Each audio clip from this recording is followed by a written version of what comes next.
Though Roth's latest acquisition was one of the mightiest warships ever built, it was still a single vessel.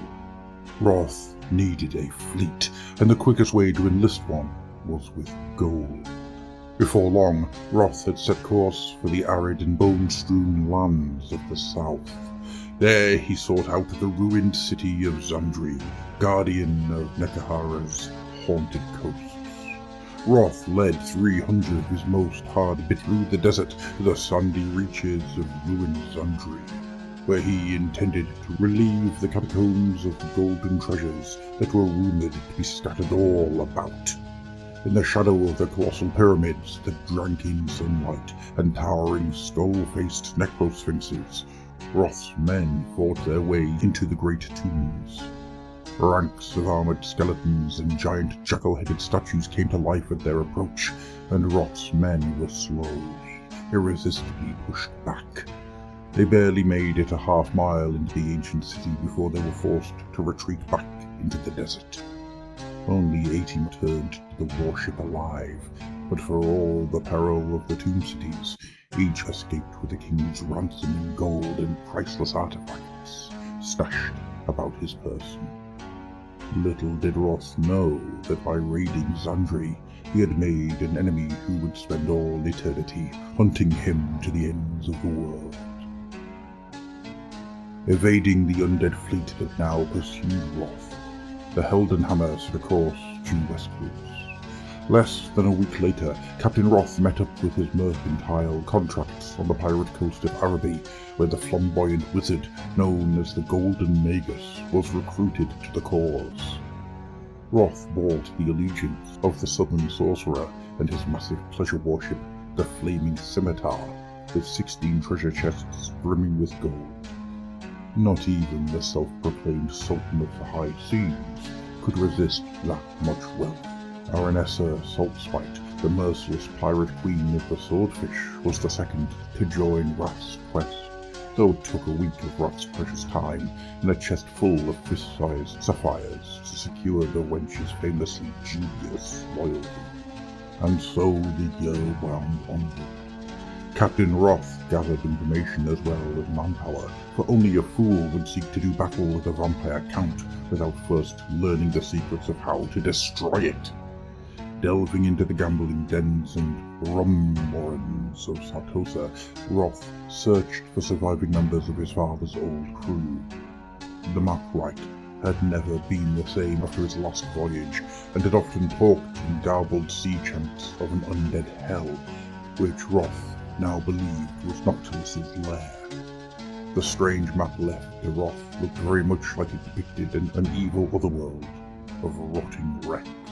Roth's stolen gold opened many doors, everything from solid fact to superstitious ravings of salt-mad drunkards made its way to the Heldenhammer's crew. A recurring theme was that of the galleon's graveyard, the home of a brotherhood of ghosts, evil spirits that were vomited into reality by a churning maelstrom of skulls, and when their bloody work was done, sucked back down into the otherworld once more. It seemed to many of Roth's crew that the grog-sodden pirates of Sartosa would say anything for a gold doubloon.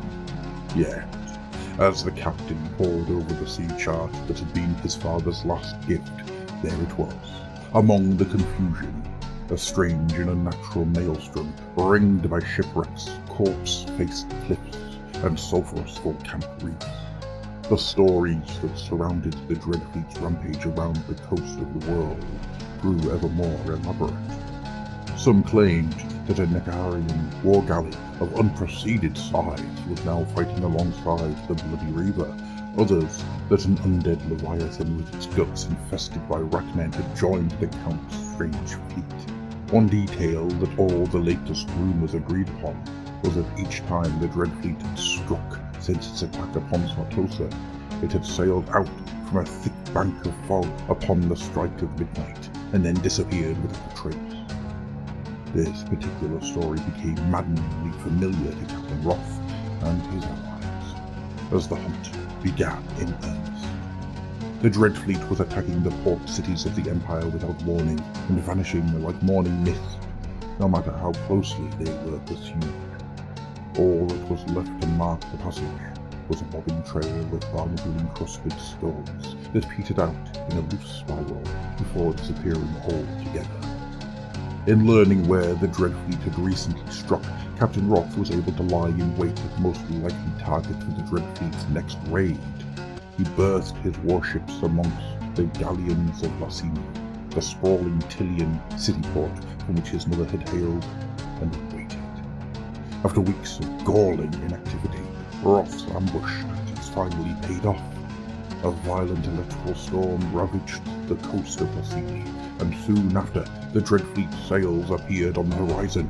Roth and his allies interrupted Count Noctilus at the Brimstone Sound, and a raging sea battle took place under the stony gaze of the sentinel houses studding the cliffs. Over 900 veteran seamen died in Roth's attempt to bring the Dreadfleet to bay, blasted apart by the Bloody Reaper's cannon batteries, crushed by the Black Kraken's tentacles, or cut to ribbons by the ghostly crew of the Shade Wrath. The mighty Tillian fleet joined the fight and attempted to cut off the Dreadfleet's escape, but it was all for nothing. The Dreadfleet melted back into the fog once more, leaving nothing but a loose spiral of skull to mark its passage. The baleful truth was becoming impossible to deny. There was no stopping Count Noctilus on the open ocean, for wherever the Dreadfleet was brought to bay, it would escape back to its strange otherworld. The fight would have to be taken to Noctilus.